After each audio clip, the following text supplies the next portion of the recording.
أعوذ بالله من الشيطان الرجيم. بسم الله الرحمن الرحيم. إذ يغشيكم النعاس آمنة منه وينزل عليكم من السماء ماء ليطهركم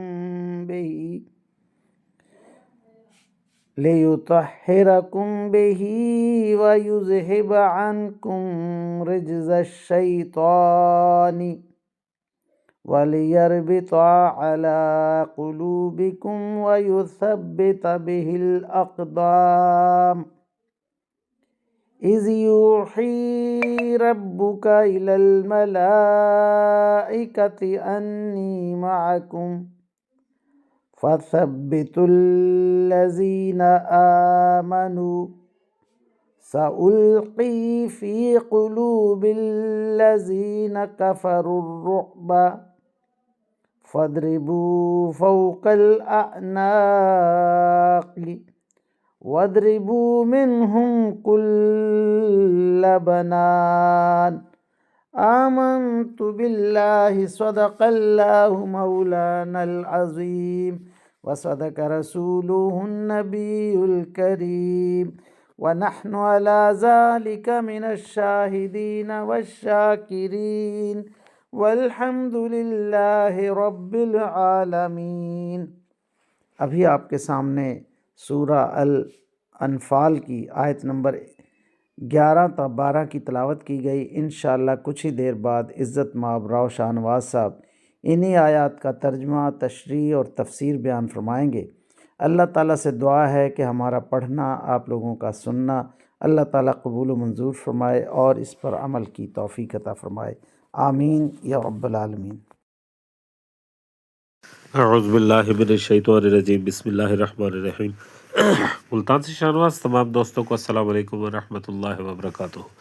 دوستان گرامی، آپ کے سامنے سورہ انفال کی آیت نمبر 11 اور 12 کی تلاوت کی گئی۔ اب انہی آیات کریمہ کی آسان تشریح، ترجمہ مفتی تقی عثمانی کا لکھا ہوا اور تفسیر ابن کثیر سے حاضر خدمت ہے۔ اللہ تعالیٰ قرآن پاک میں ارشاد فرما رہا ہے، یاد کرو جب تم پر سے گھبراہٹ دور کرنے کے لیے وہ اپنے حکم سے تم پر غنودگی طاری کر رہا تھا اور تم پر آسمان سے پانی برسا رہا تھا تاکہ اس کے ذریعے تمہیں پاک کرے، تم سے شیطان کی گندگی دور کرے، تمہارے دلوں کی ڈھارس بندھائے اور اس کے ذریعے تمہارے پاؤں اچھی طرح جما دے۔ اللہ اکبر۔ اور وہ وقت جب تمہارا رب فرشتوں کو وحی کے ذریعے حکم دے رہا تھا کہ میں تمہارے ساتھ ہوں، اب تم مومنوں کے قدم جماؤ، میں کافروں کے دلوں میں رعب طاری کر دوں گا، پھر تم گردنوں کے اوپر وار کرو اور ان کی انگلیوں کے ہر جوڑ پر ضرب لگاؤ۔ اللہ اکبر۔ اب ان آیات کریمہ کی آسان تشریح۔ مسلمانوں کے لیے ایک بڑا مسئلہ یہ تھا کہ کفار نے بدر کے میدان میں پہلے پہنچ کر بہترین جگہ پر قبضہ کر لیا تھا، جہاں پانی بھی تھا اور زمین بھی سخت تھی۔ مسلمانوں کو وہ جگہ ملی جو ریتلی جگہ تھی، جس پر پاؤں جمتے نہیں تھے اور نقل و حرکت میں دشواری پیش آ رہی تھی، اور پانی بھی وہاں موجود نہ تھا۔ تھوڑا سا بہت پانی ایک حوض بنا کر اس میں جمع کیا گیا، جو جلد ہی ختم ہونے لگا۔ اللہ تعالیٰ نے دونوں مسئلوں کے حل کے لیے بارش برسا دی، جس سے ریت جم گئی اور قدم بھی جم گئے، پانی کا اچھا خاصا ذخیرہ جمع ہو گیا۔ اللہ اکبر۔ اب ان آیات کریمہ کی تفسیر ابن کثیر سے عنوان ہوتا ہے فرشتوں کی آمد میدان بدر میں قطار در قطار۔ اللہ پاک ان احسانات کو یاد دلاتا ہے کہ وقت جنگ تم پر غنودگی طاری کر کے ہم نے تم پر احسان کیا، اور اپنی قلت اور دشمن کی کثرت کا جو تمہیں احساس تھا، اس کے احساس کے تحت تم پر جو خوف طاری تھا وہ تمہیں معمون کر دیا۔ اسی طرح اللہ تعالیٰ نے یوم احد میں بھی کیا تھا، جیسا کہ فرمایا، یعنی رنج و غم کے بعد اللہ تعالیٰ نے تمہیں امن اور جو غنودگی کی صورت میں تمہیں ڈھانک دیا۔ ابو طلحہ کہتے ہیں کہ جنگ احد کے روز مجھے بھی غنودگی آ گئی تھی کہ تلوار میرے ہاتھ سے گر جاتی اور میں اٹھاتا جاتا، اور میں لوگوں کو بھی دیکھ رہا تھا ڈھال سر پر لگائے ہوئے، نیند میں لوگ جھول رہے تھے، حضرت علی علیہ الصلوۃ والسلام کہتے ہیں کہ بدر کے روز مقداد کے سوا کسی کے پاس سواری نہیں تھی، ہم سب نیند کے عالم میں تھے، لیکن رسول اللہ صلی اللہ علیہ وسلم ایک درخت کے نیچے صبح تک نمازیں پڑھتے رہے اور اللہ تعالیٰ کے آگے روتے رہے۔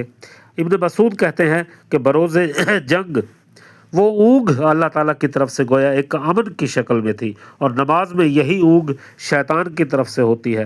قتادہ رضی اللہ تعالیٰ عنہ کہتے ہیں کہ اونگ سر میں ہوتی ہے اور نیند دل میں ہوتی ہے۔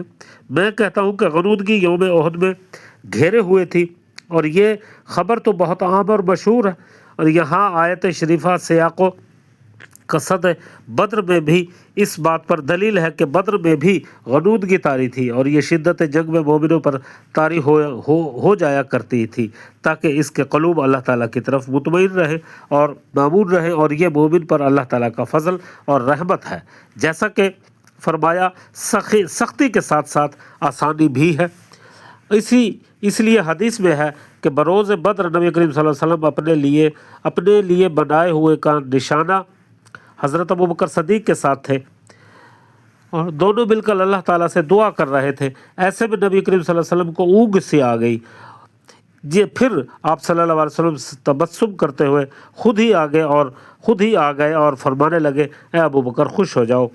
وہ میں جبرائیل علیہ السلام کو کہ گرد آلود کیفیت میں پھر آپ صلی اللہ علیہ وسلم کا شانے سے باہر آ جانا، یہ آیت تلاوت فرما رہے تھے کہ دشمنوں کو ہزیمت ہو گئی اور وہ پیٹ پھیر کر بھاگ جائیں گے۔ پھر ارشاد ہوا، یعنی اللہ تعالیٰ نے آسمان پر تم سے پانی برسایا، ایک تو نیند کی کیفیت تمہارے لیے امن کی وجہ قرار دی، دوسرا احسان تم پر اللہ تعالیٰ کا یہ ہے کہ پانی برسا جو مسلمانوں کے لیے مفید اور کافروں کے لیے مضر ہو گیا۔ اللہ اکبر۔